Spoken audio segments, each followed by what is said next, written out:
Hi there, everybody. Welcome back to Prestige Auctions. It's All Things Auction, the podcast once again. And we're going to call this one episode 17 and a half because I know how upset Chris will be if we do episode 18 without him, because Chris has got this thing in his head that on episode 18, we can all have a drink because we're of legal age.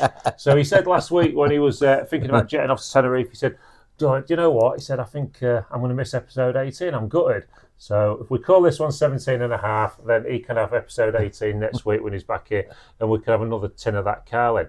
Anyway, of course, All Things Auctions is a podcast all about prestige auctions in Grimsby, not just prestige auctions, also all the things that go around auctions, buying and selling, reselling, and all the rest of it. And we've got a special guest with us today. This is Colin Ormston. He's from Grimsby, and he's been coming to Prestige for a while.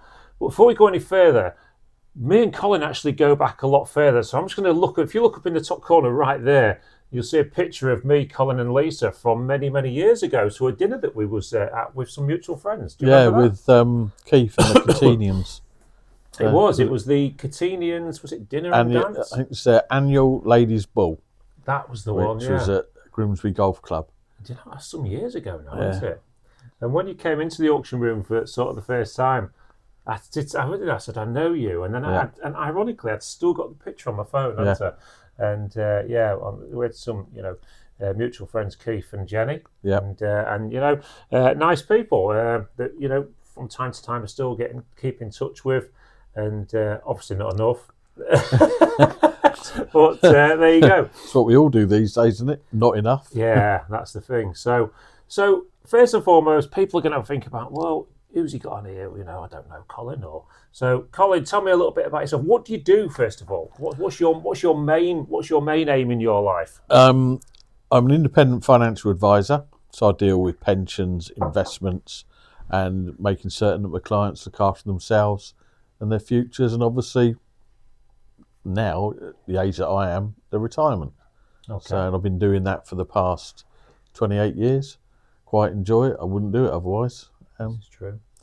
And you're independent. You work for yourself. Independent. We're not tied in any way, shape, or form. So, if somebody speaks to me, then my job is to research the marketplace to find the best product for them. Yeah. Well, I suppose at the end of the day, if you've been doing it for 28 years, then I think that speaks for itself. I mean, anybody that's got longevity in something has got longevity for a reason. Yeah. It's like us with house clearance auctions and all this. It's been on the go a long time now. Why? Well, because I like to think we do a good job. And I think the proof of the pudding is in the eating. If you're not doing a good job, you're not still doing that thing, are you? No. Because who's going to use you? But so how is the financial markets these days? Are they? Well, obviously COVID must have changed quite a bit. COVID really sharpened the focus of a lot of investment houses. It's made them look at how they do business. I've changed the way that I do business. It used to be a case I'd go into the office once or twice a month. Now everything can be done virtually from home. Still go and see clients because that's part and parcel of the job, and that's the bit that I really enjoy. The research, I've got people behind me for doing that. It helps, but my main bit is customer facing, seeing my clients, sorting out things we want to do. I think that's important. I mean, I think that's important from our perspective as well. When you look at the way auction rooms run, when I go out there and have to talk to people, and you're talking to them about pretty much yourself, the same thing. You're talking to them about delicate things in their life that is potentially going to affect their future. Whereas we're dealing with somebody's estate, looking to get the house empty, ready for sale, and all those. These are things that are going to affect their future. And I suppose it's the same with yourself. If people don't get their finances in order, it's going to affect their future. Yeah, it's the whole part of what I do. It's what we call a holistic approach. We look at everything. I've referred you a couple of times to clients already where you've gone out and done house clearances for, parents that have died. Yeah. And the feedback I've had has been good. So, even though we're not in business together, but I know you, I know what you do, and I'm happy to refer you on to my clients. And I think talking of referrals and that. I mean, I've got a bit of a thing about referrals. So, I've had, since we've been Prestige and the bigger Prestige business, lots of companies have approached us, for referral programs, or if you refer us, and my answer to them every single time is the same. I can't refer you because I don't know you. Exactly. And I think that when people trust a business, whether it be financial, whether it be auctions or whatever, they trust in that business, they trust in them people. And if all of a sudden you're just giving them advice that's not good advice just to get a financial kickback, it doesn't work right in my world. No, it's with me, it's exactly the same. It is a personal referral. Yeah. You know, I'll often get calls from clients. Oh, give me your number to such and such. Okay, and I wait for the call. Yeah. You know, I mean, if I'm not too busy, then obviously I'll call myself. But usually, they'll ring me, tell me that such and such referred them. Can I go and see them, and we just go from there.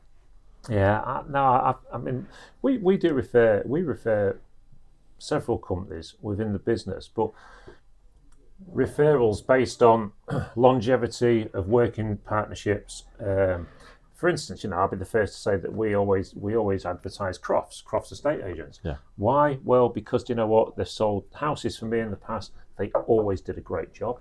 And when we sort of got into bed with them, if you like, to refer each other, it's because we had a mutual trust over years already before we started doing a referral thing together, where we say, do you know what, I'm quite happy to refer Crofts because I know that all the times I've referred Crofts in the past, every single person has come back to me and gone, did a great job for me.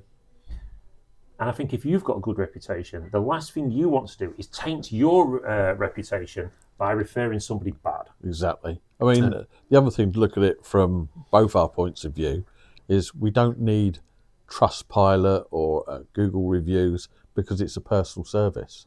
So someone's going to recommend you based on what you've done for them. So you want to make certain that you do it well. Yeah, this is it. But anyway, let's pause that there. Of course, what I want to do, we always do at the start of each video, now we know a little bit about you, is we do the week that was. Now, Colin does come to our auctions every single week now, which is quite nice to see. I think you pop in and out, don't you? And you've done a bit of buying and selling, but we'll come to that soon enough. But the week that was at Prestige, well, it was another week of interesting items, I thought. Week before last, we had an amazing auction. The room was packed, lots of Asian stuff, lots of bidders from out of town. And then this last week, even though there was an absolute shed load of commission bids that we got, so the book was really busy.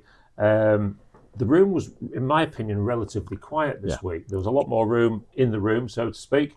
Not so many people in there, and but it was still a good auction. The stuff was still making reasonably good numbers. And then what about the motorbikes at the end? Did you see those? They were quality. I mean, I don't know anything about motorbikes, but you could tell straight away looking at them, someone's got a job on with those. I mean, obviously the one that was already completed, well, polishing job or whatever, just cosmetic stuff, get it going. But the other one, I mean, I wouldn't know where to start. The thing is, Colin, the sort of things that when they come into the auction, whether it be, I would say in particular, old motorbikes, not even cars as such. Cars do it for people, but there's just a thing with older blokes and motorbikes. The more classic they are, the more they like it. And I use my next door neighbour here as an example where we live. He bought himself a motorbike, and I believe he paid about 5,000 quid for it. And it was perfect. He could ride it and everything. First thing he did, got it on the ramp, took it to bits. Yeah. I'm like, why would you do that? But then he replaced things and did things, and it's like you'll sometimes see him pottering out in the garage and spending an hour doing something. But I've never seen him go out on it. But he's bought himself something in his life that he enjoys. And I think that's why these old motorbikes sell so well in the auction room, is because during viewing on Friday, I know you popped in on during viewing, but the main focus in that room was them bikes. Yeah. People looking at them, talking about them, because it was right next to our jewellery cabinet. So we're stood on the jewellery cabinet most of the day, and you're listening. And there's nothing better in the auction room than listening to different opinions on things. And I find it so fascinating, because if you was to talk about one of your financial products, you can chuck me out fact. Yeah? You can't do this in this industry. What you can do is opinion. Because there are no set prices on things. It's an auction at the end of the day. Antiques, collectibles, jewellery, old gaming, you name it. It's only worth what somebody's prepared to pay. I can jump in on that. You had a couple of watches in last week, and watches is my thing now. I've started to collect them over the past year. And one of them was gold, 9 carat gold, and you said in the auction it's 6 grams of gold without the movement. And when I'd looked at it on the Friday, I remember saying to you at the counter, well, if that and that, are cheap, I'll have those just to practice on.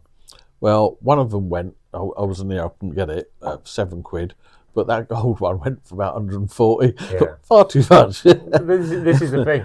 And you know what? And the person that bought that probably just pinged the movement straight into the bin. Yeah. And that's the bit I was interested in. Because that's it. I actually know a dealer who deals in, who buys anything gold. But when he buys gold watches, he carefully takes them out and then he sells all the movements separately. And I've seen some of the money he's had for some of them old movements. Wow. And I was like really surprised. He's no interest in the watch. He's just interested in the gold. Yeah. If he can make 10, 20, 40, £100, whatever on the gold, he's happy. The movement is almost just like a byproduct. Yeah. But a byproduct that has got value. He'll put 5 and 6 together and sell them online or whatever. And I think, but what got me on Friday was we had this one chap in there, and he was telling anybody that would listen how little them bikes were worth. And you have this all of the time in the auction, and it's usually older people as well, and they really don't understand how daft they make themselves sound sometimes, because as a dealer by heart that they're stood there saying what they're saying because they're trying to buy it themselves at the lowest price. Yeah. So they're saying we used to have a guy that comes in here, comes in occasionally now. If ever there was a nice clock in the room, he was stood there talking it down because he wanted to buy it. So anybody that showed any serious interest, he was like trying to put them down. And so I threatened to bar him at the end. I said, you carry on talking to people with your crap. I said, I'll chuck you out and you won't come back in. And he shut up after that, but it was quite funny. But no, listening to this chap's opinion the other day, and he was stood there for a good hour and telling anyone that would listen that you can pick these bikes up all day long at 700 quid, 700 quid, 700 quid. And Tom actually turned around to me and said, I don't think it's going to make so little. I think it's going to make more. Not a chance, not a chance. Well, of course, there it was, £1,150, which I think was still cheap in the grand scheme of things. A BSA Bantam 175 like that, it's £2,500 fully working. Yeah. And that's the chance. That's the thing with the auction room. You're never 100% sure. And that's why no guarantees given or implied. You are buying what you see. Yeah. So when you've come to the auction then, and of course you started coming down and having a look, and I remember watching you when you first came in, you're a little bit weary, you're sort of finding your feet, finding out where prices are, which absolutely everybody is the best way to do it in an auction. Start going to that auction, start looking at people, start understanding what people are buying, find out where the level is on certain items. It's the best kind of research you can do in an auction room, because you go in a bit blind and do straight arm like that, then the dealers will just stand at the back of the room and they'll just pick you off. Oh, that was definitely what was going on when I first started, because I didn't know what was going on. You get a bit excited. Straight away you want to get in there. But I've just listened to what you said, watched other people. There are a couple of people that I've met now, like Russ. He was great. I was talking to him one day about a phone. I just said, what is it you're looking for? And he explained why it was not right, and he told you about it and it got withdrawn, but obviously knows his stuff, gone through it all. And I find if you talk to people, and you're polite, they're quite happy to tell you what's going on. There's a lot of knowledge. I think the digital age has changed everything when it comes to auction rooms, because everyone's got a phone in the pocket that they can use to do research, and it's not always the right research, but they can certainly do research. But the thing is, years ago, all the knowledge was with the dealers, and the dealers knew that. And so, of course, they would all club together so things didn't get bid up, didn't get to the right price, and they'd sort each other out. If somebody's going to make £100 profit and there's 5 people in the syndicate, they would all get a payout afterwards, and then the one person walks away. So they've all earned on it, and then what it does, it keeps it at the lowest price. So the actual people that are losing out, the auction room and the vendor, which is a little bit naughty, and ringing auction rooms and that is don't quote me on this, but somebody may know. I'm not even sure if it's illegal, but maybe somebody would know better than me on that. But Now, when people had all the knowledge, they haven't got that anymore. The internet's changed everything, and much to the disappointment of many of the old dealers, it upsets a lot of them. But so, why did you suddenly start coming to prestige auctions then? What made you take the plunge? I saw not an advert, something popped up on Facebook, which social media being what it is, everybody's on it. And I just thought, oh, that's Carl's thing. So I clicked, had a look, and I just said to Sue, I said, look at all this. I said, what's going on? I said, Carl and Lisa, do you remember them from when we went out with Keith? And, yeah. I said, well, the auction now puts everything up weekly. And we remember looking at that. I said, we'll go and have a look. And what it was this is about September, October time. So I'm getting closer to Christmas. Obviously, I'm looking or thinking, presents for Sue for Christmas. And we just ordered a couple of 18-karat gold rings for her. One I'd made, one from a jeweller in town. So I came down here, I remember, first couple of weeks, just feeling the way in, looking at the jewellery, and then a few things came up we wanted, and that was it, field day. I think I've spent probably about £1,700-1,800 on jewellery, which if I'd bought that in the high street would have cost me £4,000 or £5,000. And I remember sitting there thinking, happy wife, happy life. That's the one. That was it, and that's what we've done. We've ended up. We've got a brand new table brought from here, the big oak one. Got that for, I couldn't believe it, £160. They're £2,000 to buy them brand new. So we've got that, and I just started to think, right, we want bits and pieces, and we started to look, and we're buying things from here as and when we see them. And I've even now, as I told you earlier, decided to do a little bit of dealing myself. So are you kind of doing your own challenge then?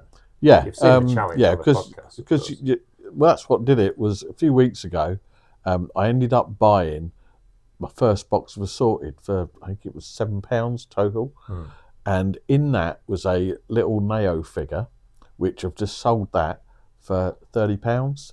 Wow. So I turned the £7 into 30. Two other items in there was a Rouge Royale Carlton little dish and a little Jasperware blue dish, and they've gone for like £6-7. But it's made me money just doing that. And this is the thing. I mean, the point that we try and get across to many people that come to the auction week in, week out is that they all have this thing in the head about making money, right? But there's also the real big thing about saving money. Yeah. Because every pound's a prisoner, really. If you can save all these pounds by not lining the pockets of the high street stores, which are often not multinationals and that, and you sort of look and think, well, hang on, I'll tell you another story about something in a minute, but talking about jewellery, but they're going uptown and even looking in the shops of, I won't name names, but even of the bigger high street pawnbrokers, when you look at the prices of their stuff, and all they've done is taken it in, they've bought it under scrap value, then they've doubled it, tripled it in value, polished it, all the rest of it, stick it in the window, charge a fortune for it. Why couldn't they have given the vendor, the person that came and sold it, a better price in the first place?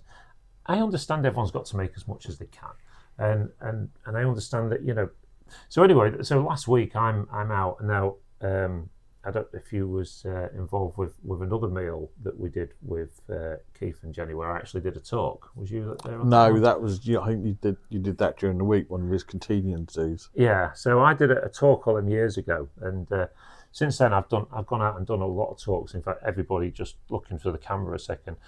Something that we do here at Prestige, we go and do talks. Yes, we do charge. I'm not going to say we don't, because we do, but we go and give an hours to an hour and a half talk about the business. We do valuations, but you know what? Every single person that goes to one of these talks comes away going, they're really so good. You get a bit of an insight into house clearance, you get some funny stories. Yeah. But the important things that we talk about in these, and I did it for, I'll give them a bit of a shout out actually. I did a talk last Wednesday at, I forgot the name of the place. It's the Catholic Church down Grimsby Road. Corpus Christi. Yeah. I was in the church hall there, and for a group that was all older people that had either lost people or didn't have kids living close by. And it's almost sort of a friendship group to just keep them happy. And the people that do it, they do it all free of charge, and they don't charge them anything. Yeah, they take donations, but that's about it. And I thought it was wonderful what they did. Well, one of the reasons we go in and talk to them is we try and explain to them why you shouldn't take certain things to the high street, why you should ignore these leaflets that come through your door that say, we'll be at the church hall this Sunday, we're going to pay you this, that and that. Well, okay, but tell me what it's really worth, and then tell me what you're paying me. Because I think everyone understands that everyone has to make a living, but when you're hearing stories like we hear, and I know these stories are true from the people that are telling me, the people that have been turned over and ripped off, and it's usually old and vulnerable. Yeah. Because the older somebody is, if somebody bought a gold sovereign in 1974 and paid 25 quid for it, or whatever it was back then, and they think, I bought that all them years ago, 25 quid. And then somebody sits in front of them at a table and says, well, I'll give you £300 for that. That person is more than likely, if they don't know what they're looking at, is more than likely going to go, well, I only paid 25 quid for all that. Yeah, I'll take it, thank you. That's worth £530 at the moment. That person has just made £230 on one item off you. Is that right? It's legal. It's a moral question, isn't it? It is a moral question, but it's one that I struggle with. I think, my answer to it is, if you put it through an auction, then everyone's got to look at it. Same with a dealer. Why would you bring a dealer to your house? Why would you bring a dealer to your house, an antiques dealer? I don't get it. Because if you bring that, you've got one person in front of you that's telling you what's right and wrong. If you're going to get a dealer, at least get another dealer to come and look as well and give you a second opinion. A lot of it is because people don't know. I would, prior to coming here, I wouldn't have known where to go and who to speak to. I know you personally, but it's not something that has ever been in my sphere. No. But the amount of people that let stuff go way too cheap, and the thing I was going to talk about earlier with the jewellery, I'll give you an example. We've had a lovely family bring some stuff into us this week, which we needed to appraise for our May jewellery and coin sale. And they'd been to a shop uptown, again, will remain nameless, and they'd put it into different bags. So they'd put silver, gold, sort of 9 carat, 18 carat and 15 carat, and then a bag of costume jewellery. So straight away, this bag of what they considered to be rubbish, I looked at that bag and I went, can I do that bag first? And they went, well, what would you want to look at that for? It's costume jewellery. I went, can I have a look? And I'd spotted through the bag a rose gold Albert chain that had a brass T-bar put on it and a brass loop, so fastener. And this is a big thing from years ago. If people had gold items that had been passed down through the family and it broke, if they went to the local jeweller and said, I need a new loop putting on that, a new fastener or a new T-bar, and he would say, well, in gold, it's going to cost you this much. If you have it in brass, it's pounds and pounds off. So a lot of the time they'd like using it, but they didn't want to pay the additional money because maybe they didn't have it. Yeah. So they'd go for the brass or the copper option. But the thing is that these pieces were the pieces that usually held the hallmarks. So I pulled this out and I went, I'm pretty sure that's gold. Anyway, pulls it up, looks under me, look, every single link had 9CT on it. Every link, like the old-fashioned ones did, Victorian most likely. And stuck it on the scales, over £500 in scrap gold. Had been discarded by a shop uptown, as true as I sit here, as costume jewellery. Crackers. So the thing is, as an auctioneer, you want to give people the right advice because you want to sell it for them. And if you're selling it for them, all you're taking is a 10% commission. Yeah. So they're getting 90% of the value. So why would you bring a dealer in? Why would you go to a shop uptown? Surely, when you consider that as an auction room, nearly all the local dealers come to your auction and from far away, why would you do anything different? Yeah. It doesn't make financial sense. No, you know what I'm talking out in financial Yeah. sense. It doesn't make it. And it frustrates me that when you're hearing that all the stories are always older, more vulnerable people that probably don't use the internet or know how to use the internet as well as the younger people do. So, and one of the other things we talk about during these talks as well is how so many people are underinsured and they don't realise it. Big thing in the marketplace. I mean, a lot of the insurance companies have got their act together a little bit now and up the limit from 1,000 to 3,000 for named items. Yeah. But some of them have still got 1,000 in the contracts. So if you've got anything that's worth over £1,000 retail, you've got to have informed your insurance company. The insurance companies love turning around and going, I'm sorry, you didn't tell us about it, you're not insured. Yeah. If you get broken into or whatever. So, what we do when we do these talks for these people, for the after dinner talks and all this, we keep it humorous, keep it funny, we do the valuations, but there's also a serious element where we talk to people to make sure that they understand what to do and what not to do. Because who likes the thought of an old person getting ripped off? It's the sort of thing you cringe at when you read it in the paper. And we had we sold some stuff here a few years ago. Turned out that the money that when we'd paid out was embezzled, basically. It was a power of attorney thing and all the rest of it, and that case ended up in court. We'd been told by the person it's fine to sell, by the actual person, not the person that's got the power of attorney, by the actual person. But of course, all the payments were to be made to this person, and that person never got the money. But obviously, it's not the fault of the auction room. But we was going to be witnesses in a Crown Court case for that. I mean, as it goes, the person went guilty, and luckily we didn't have to appear because you don't want that in your life. Nobody wants to end up in court for whatever reason. No, even as a witness, but you would do that to protect the good name of your business because you've done nothing wrong, so you want to help where you can for this person to be put right. But so what you bought from the auction then on the so far? What's your best and worst buy since you've gone into Prestige? Come on, tell us the thing you messed up on. I've just bought this week a big bull, which did a load of research online, photos, stuff like that. And the ones that I've seen look to be quite good. But I've just had an offer off the guy for £100 for it, which I've said no to. And I'm hoping that, because I've got it up for auction at the moment on eBay, hopefully it will go. But I'm just, it's because I don't really know what I'm doing. I've got it's got the signature on there, and I've looked everywhere, but have I got this right? You never know, do you? But this is all the learning. Yeah, exactly. So how much did you pay for it? £70. Plus commission or including commission? No, it's including commission. So you've already got potentially a £30 profit. Yeah. Which, in the grand scheme of things, a 30-odd% profit is pretty good. But there is that little bit of thing in your mind, isn't there? Well, the thing is, it's worth a bit more. It was within about 2 hours of me posting it up on eBay when the guy, made the offer, and I declined. And I said, "Look, I've only just put it up because, in my mind, I've got 7 days to go yet. If he offers me that in day 6 and there's been no interest, fine, let it go." Yeah, I think this is the thing, and I like your thinking on this as well, because I think that some people are too quick to. The old dealer saying sometimes the first offer is the best offer. Absolutely, don't disagree with that. But if you're not in a position where you have to sell it, then you know what, hold out. Yeah, well, I've done this. It's just piqued my interest. Buying that little box of assorted with that clown in there, which is just sold for 30 quid. So I paid 7 quid for the whole box. The clown has gone for 30. 2 other things have gone. I think it's about £8.50 for the others. So nearly £40 on those.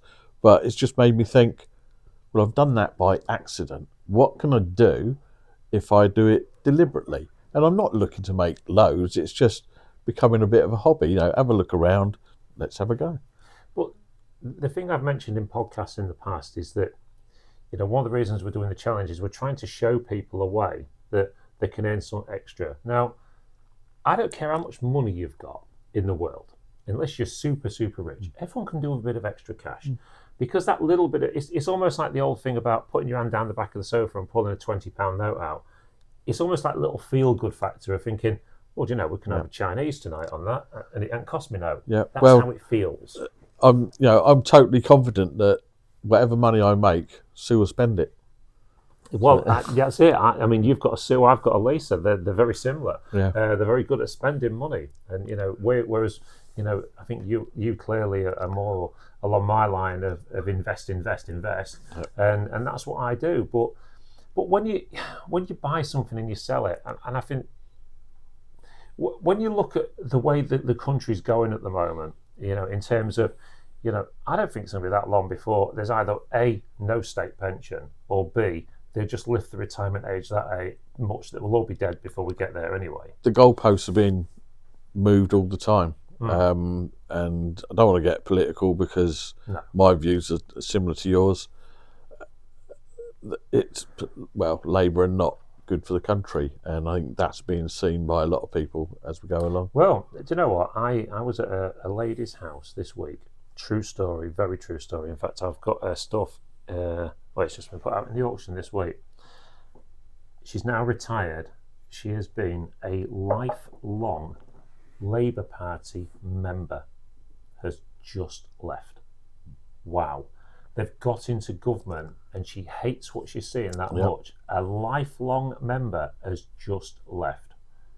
That's serious. That's you've got serious problems. But anyway, let's not go political. We do that too often. It's too easy to fall into that trap. But the reason behind that, what I was talking about, is that as people do slip into retirement age, maybe the bones aren't working as well as they used to.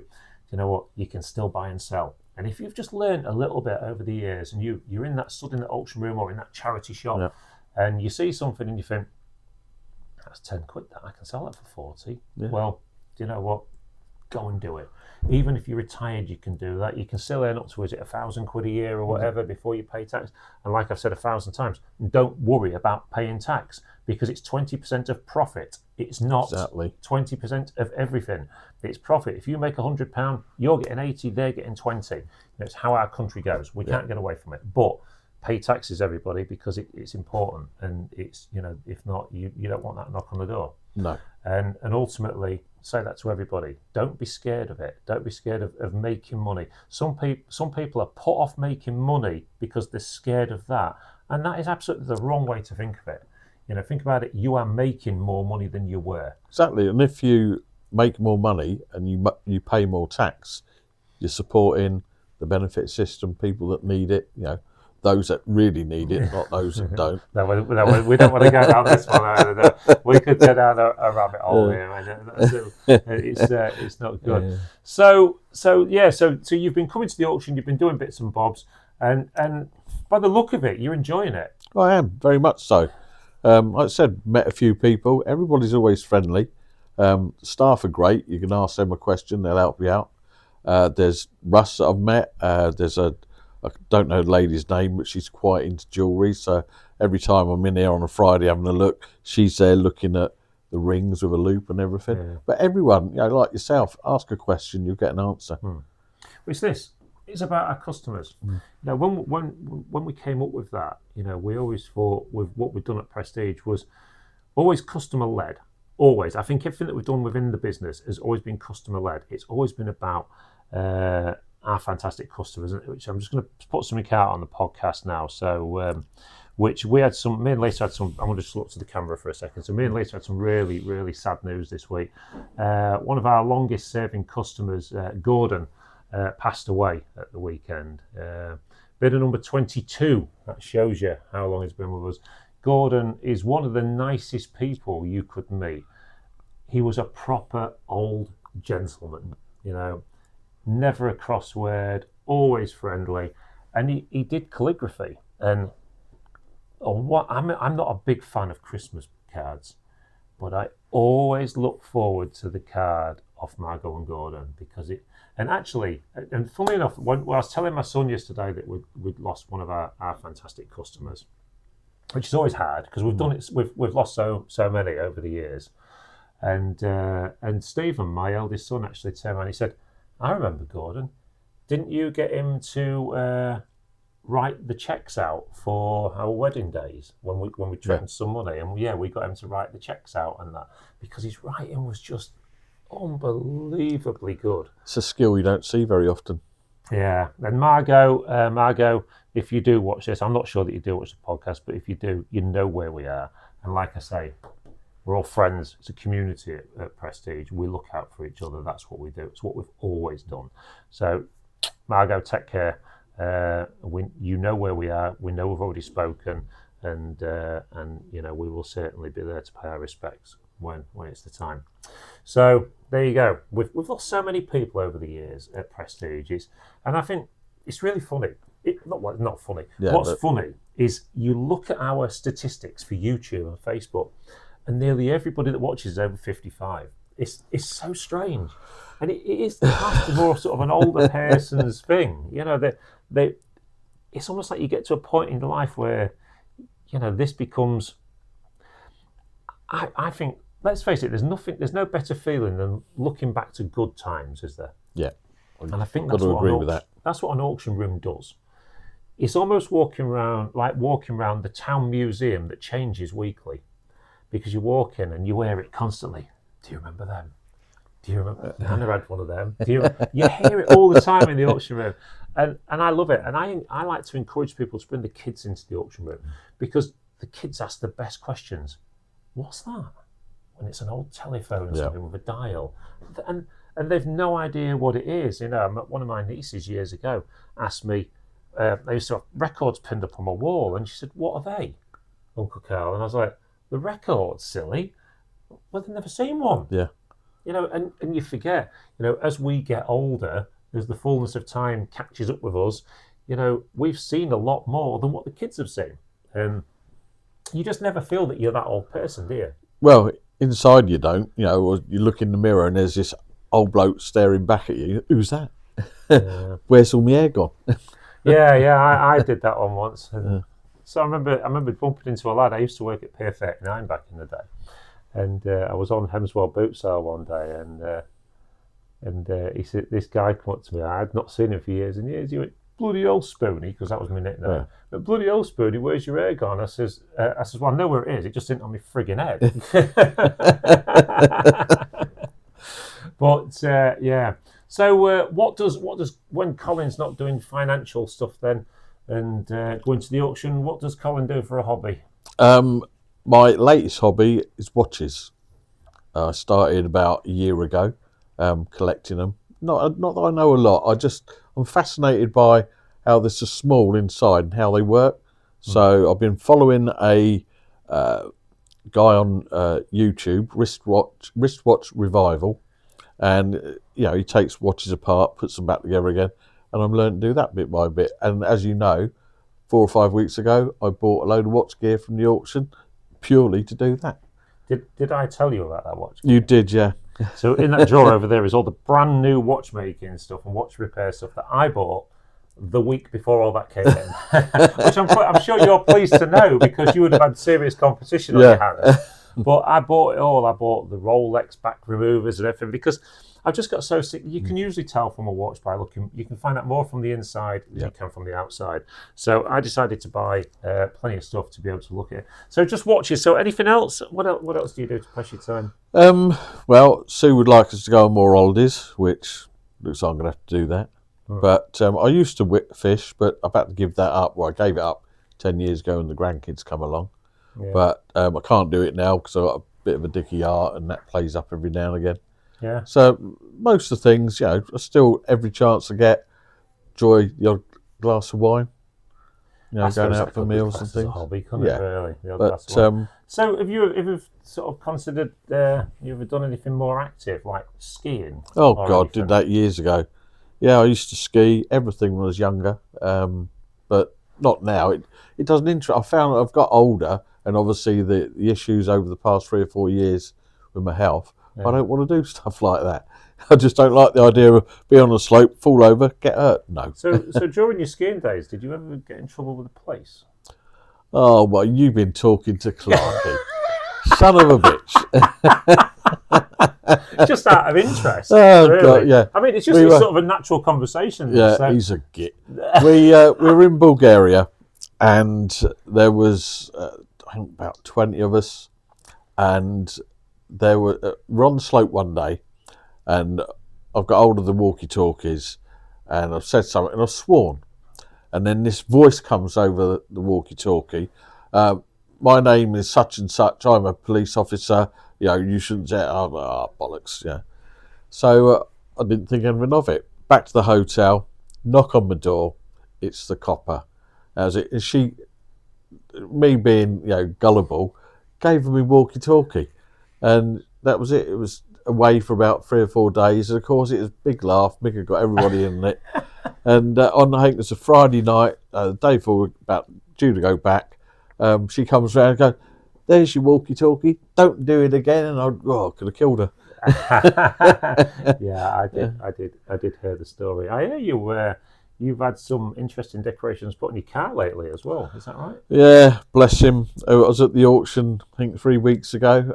Walked out after I got what I wanted, and stickers, because Mick's got Sign of the Times. Plug for you there, mate. And he's put stickers on the car. Lovejoy, I'll buy any crap off you. Do you know what though? I mean, all joking apart, it's when you've got friends like that you don't need enemies. Well, no, you don't. But you know what? There's so much to be said for having a good sense of humour. Yeah.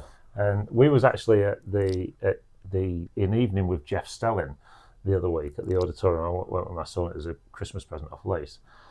And Lois got Stephen the same one, so we could go to this evening. Well, Jeff Stelling did the Saturday football for Sky, and he had some great stories. And funnily enough, one of the stories that he told was really funny and reminded me of what Mick said to me, because he decided to go out to China or Japan or whatever, Japan I think, for the World Cup, but he wasn't working for anybody at the time.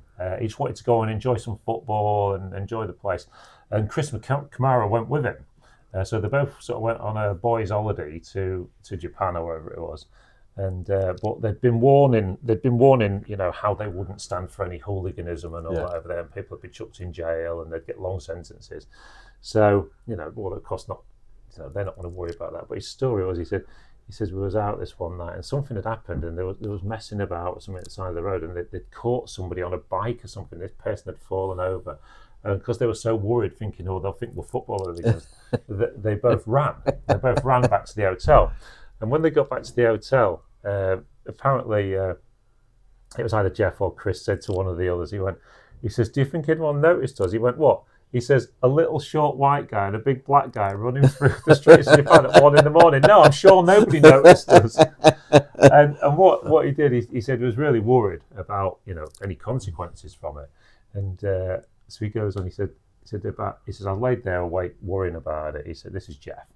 He says, "Anyway, I managed to nod off." He said, "About 3 o'clock in the morning." He said, "My phone rang in the room, and it's the police on the phone. We need to talk to you.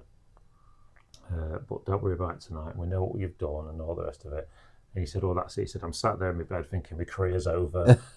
Sky are going to sack me and all the rest of it. And it's going to make all the daily papers. I'm going to go to prison for a long time. My wife will probably leave me." And he says, "I'm going through this whole conversation." He says, and he said at the end, the person says, "Well, you need to come down to the police station tomorrow, and we'll see what we can get sorted out." And he says, naturally, he said, I went, "Who do I ask for?" And he said, "Just ask for Officer Kamara." And it was him on the end of the phone. And you know what? These old sort of stories. And one of the things we've considered, there is a bit of a meaning in what I'm saying here, because one of the things we've considered in the past, and I'd love to do it, is when you've been in this industry as long as we have, some of the stories we've got are unreal. House clearances, and some of the house clearances, the stuff we did at Pleasure Island and that. And I've always thought, I would love to do sort of an evening with, probably a memorial or something, and sort of talk about all these great things, because there's a book in there somewhere, of all the things that we've found, all the things we've done, some of the great things we've found, some of the awful things, some of the sad things that we've found. I remember Lisa sitting in a house, I won't say the name of the street, but and she was supposed to be helping on a house clearance long before we were auctioneers. And I'd sort of not seen her for a couple of hours. Goes upstairs, she sat sobbing, reading letters about this family that was in, had all sorts of problems and that.